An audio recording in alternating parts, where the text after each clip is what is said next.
So hello guys, welcome to another vlog of our channel বং কুচবি। আজকে যেহেতু অরিন্দমের ছুটির দিন, অরিন্দমের ছুটি মানেই একটা নতুন ব্লগ আমাদের চ্যানেলে। তো আজকে তোমাদের জন্য একটা নতুন সারপ্রাইজ, সেটা হলো আমাদের জলেশ্বর বাবার মন্দিরে আমরা এসেছি, বাবা মহাদেবের মন্দিরে। তো তোমাদের সেই জায়গাটা ঘুরে দেখাবো। জলেশ্বর মন্দিরের কাছাকাছি চলে এসেছি, এখানে রেস্ট নেওয়ার জন্য দাঁড়ালাম, মাঝখানে একটু জল খেলাম, একটু রেস্ট নেব। অনেকটা রাস্তা, 40 কিলোমিটার রাস্তা আমরা এসছি ডিরেক্ট। তো রেস্ট নেওয়ার জন্য একটু দাঁড়িয়ে নিলাম, আর একটুখানি গেলেই জলেশ্বর বাবার মন্দির। তো ভেতরে গিয়ে তোমাদের দেখাচ্ছি ভেতরের জায়গাটা কেমন। চলো। অবশেষে অনেকটা রাস্তা পাড়ি দেওয়ার পরে, অনেকটা অপেক্ষার পরে আমরা চলে এসেছি জলেশ্বর বাবার কাছে। জলের নিচে মহেশ্বর, পুণ্যতীর্থ জলেশ্বর। তো তোমাদের ভেতরটা গিয়ে দেখাবো কীরকম মন্দিরের কারুকার্য, কীরকম বাবার আমাদের মূর্তি। চলো।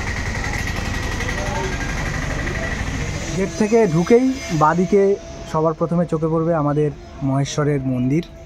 এই হলো সেই পুষ্করিণী, যেখান থেকে চান করে ভক্তরা মহেশ্বর বাবার পুজো দিতে যান। তো খুবই সুন্দর জায়গাটা, এত সুন্দর একটা মানে মন্দির আমাদের এখানে আছে কাছাকাছি, আমরা এখনও আসিনি। তোমরা যারা যারা আসনি, আসতে চাও তো অবশ্যই আসতে পারো, খুবই সুন্দর। আর এখানে আমাদের বাবা জলেশ্বর বাবা নামে পরিচিত।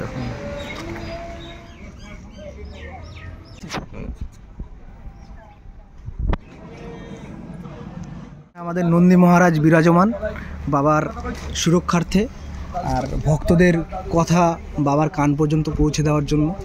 মন্দিরের একদম সামনের দিকটায়, মন্দিরের দিকে মুখ করে আমাদের নন্দী মহারাজ বসে আছে। ওই যে দেখো গেটের ধারটা একদম।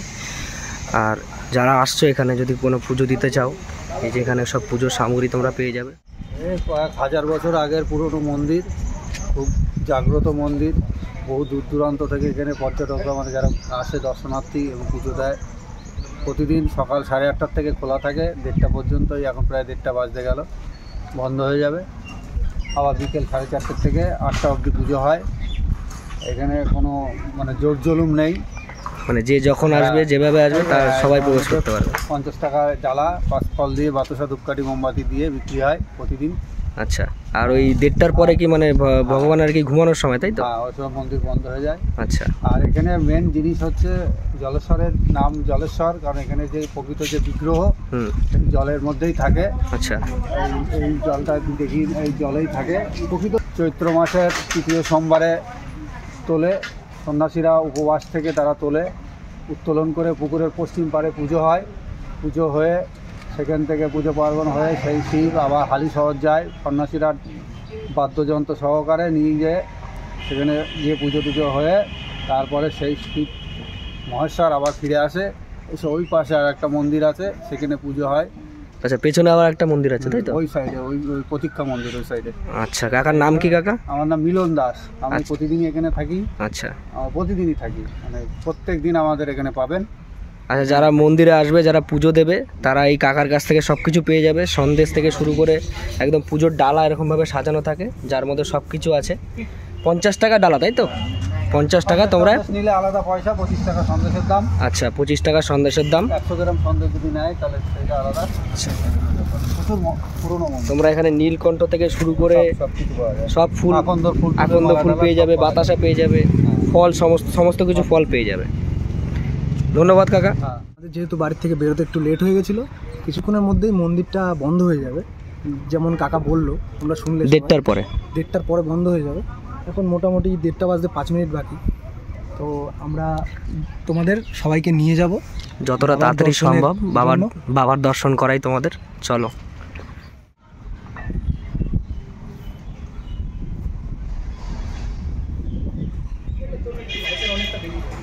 তো বাবার কাছে এসে যদি কারো কোনো মনস্কামনা থেকে থাকে, তোমরা এখানে এসে এই অশ্বত্থ গাছে ঢিল বাঁধতে পারো।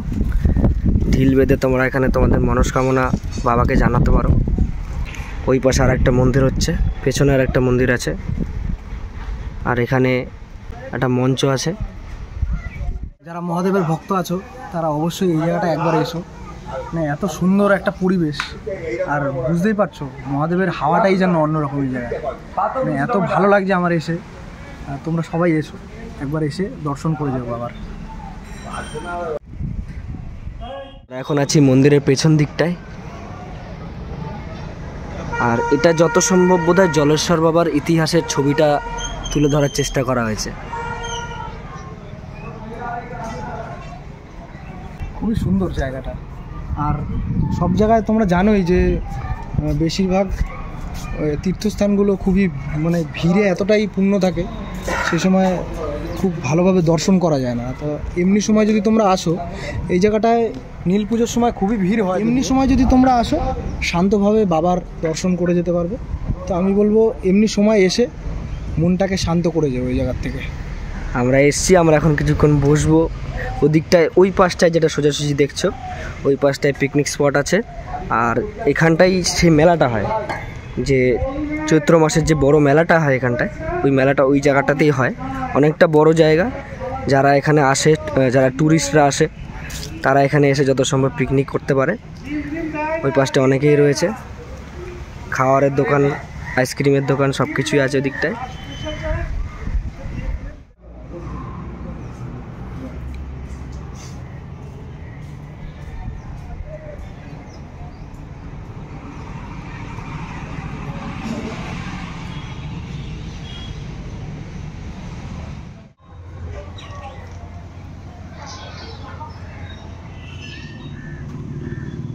ঘুমানোর সময় হয়ে গেছে, 1:30 বেজে গেছে, মন্দির বন্ধ হয়ে যাবে। আমরা যতটা তাড়াতাড়ি সম্ভব চলে এসেছি। এই যে আমাদের জলেশ্বর বাবা।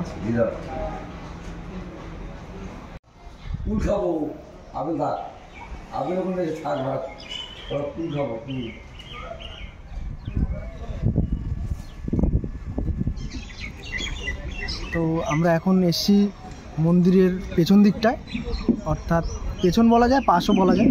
এই পাশটায় পিকনিক স্পটের দিকে আমরা এসেছি, পুকুরটার ঠিক পাশে। তো আমি যতটা জানলাম যে এখানে চৈত্র মাসে নীল পুজোর সময় বিশাল বড় মেলা বসে পুরো মন্দিরটা ঘিরেই, আর মন্দিরটাকে তখন খুব সুন্দরভাবে সাজানো হয়। তো তোমরা যদি আশেপাশে থেকে থাকো তোমরা নিশ্চয়ই জানবে। যারা দূরের থেকে আসো তারা নীল পুজোর সময় মেলাতেও আসতে পারো। আর এই পাশ থেকে গিয়ে এখানে একটা ফুল বাগান আছে, অর্থাৎ একটা পার্ক টাইপের আছে, এই সম্ভবত ওটাই হবে। তো এখানে টিকিট কাউন্টার আছে, টিকিট কেটে তারপরে ঢুকতে হয়। তো আমরা সেখানে এখন আপাতত ঢুকছি না, তোমাদের শুধু মন্দির দেখানোর জন্যই এসেছিলাম। তাই জলেশ্বর বাবাকে দেখিয়েই আমরা এই ভিডিওটা শেষ করলাম।